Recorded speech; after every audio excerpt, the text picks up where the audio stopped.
किकोट विचित्र मणिकृत सुंदरायत अति घना चौहट ठट सुबठ वीथि चारुपुर बहुविधि बना गजबाज खच्चर निकर पदचर रथ बरु तिनको गने बहुरूप निशिचर जूथे अतिबल सैन बरनत नहीं बने।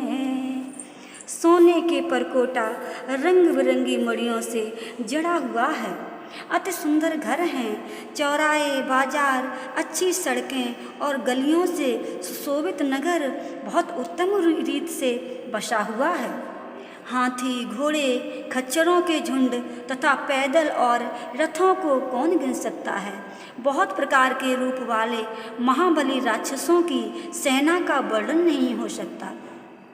वन बाग उपवन वाटिका सरकूप बापी सोहई नर नाग सुर गंधर्व कन्या रूप मुनि मन मोहई कहुमाल देह विशाल शैल समान अति बल गरजई नाना खारिन बिरई बहुविध एक एकन तरजई। वन, बाग, बगीचे, फुलवाड़ी, तालाब, कुएं और बावली शोभायमान हैं। मनुष्य, नाग और गंधर्व कन्याएं अपने रूप से मुनियों के चित्त को मोह लेती हैं। कहीं पर्वत के समान देह वाले महाबलवान मल्ल गरज रहे हैं तथा अनेक अखाड़े में बहुत वांस से लड़ रहे हैं और एक दूसरे को ललकार रहे हैं। करि जतन भट कोटिन बिकट तन नगर चौदिस रचई कहूँ महिषी मान सुधेनु खरे अज खल निशाचर बचई एहि लागे तुलसीदास इनकी कथा कछु एक है कही रघुवीर शर तीरथ शरीरिन त्याग गत पै हैं सही। भयानक शरीर वाले योद्धाओं के दल बड़ी सावधानी से नगर के चारों ओर पहरा दे रहे हैं। कहीं राक्षस भैंसे, मनुष्य, गायें, गधे और बकरे का भक्षण कर रहे हैं। तुलसीदास जी कहते हैं इनकी कथा बहुत थोड़ी सी कही है क्योंकि ये श्री राम जी के बाण रूपी तीर्थ में शरीर छोड़ करके अवश्य मोक्ष पावेंगे। पुर रखवारे देखिबो कपि मन कीन विचार अति लघु रूप धरो निशि नगर करो पैसार। बहुत से पहरेदारों को देख करके हनुमान जी ने मन में विचार किया कि बहुत छोटा सा रूप धारण करूं और रात्र के समय नगर में प्रवेश करूं। मसक समान रूप कपि धरई लंकी चले सुमिर नर हरई नाम लंकिनी एक निश्चरी सो कह चले शि मोहि निंदरी। हनुमान जी मच्छर के समान रूप धारण कर मनुष्यों में सिंह रूप श्री राम जी का स्मरण करके लंका में चले। वहाँ लंकिनी नामक एक राक्षसी थी। वह बोली तू मेरा निरादर करके कहाँ जाता है। जाने ही नहीं मरम सठ मोरा मोरे आहार जहाँ लगे चोरा मुठिका एक महाकपेह नहीं रुधिर बमत धरनी डैन मनही।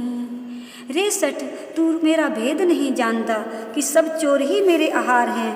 महाकपि ने उसको एक घूंसा मारा जिससे वो लोह बमन करती हुई लुढ़क गई।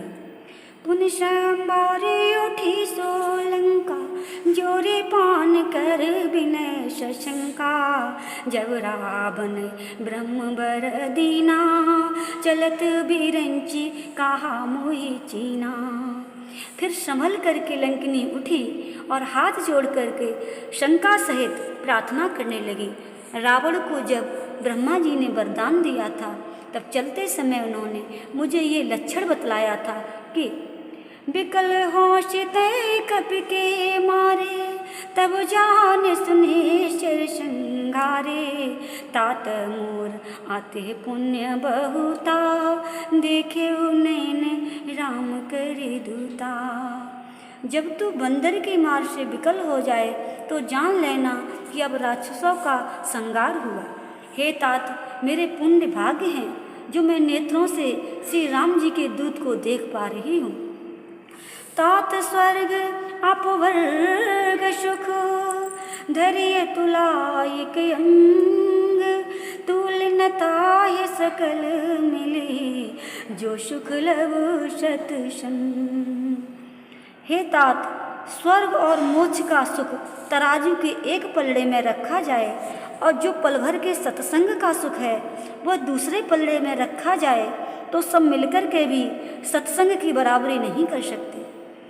प्रभु से नगर की जय सब काजा, हृदय राखी कौशलपुर राजा, गरल सुधा रिपु करय मिताई, गोपद सिंधु आनल से तुलाई। हृदय में श्री राम जी का स्मरण करके नगर में प्रवेश करके सब कार्य कीजिए। उसको विष अमृत हो जाता है, शत्रु मित्रता करता है, समुद्र गौ के खुर के समान हो जाता है, आग ठंडी हो जाती है। गरुड़ सुमेरु रेणु समुताई, राम कृपा करी चितवा जाही, अति लघु रूप धरु हनुमाना, पैठा नगर सुमेर भगवाना। हे गरुड़ जी, सुमेर पर्वत उसको धूल के समान हो जाता है जिसको श्री राम जी दया दृष्टि से देखते हैं। बहुत छोटा रूप धारण कर हनुमान जी भगवान का स्मरण करके लंका में घुसे।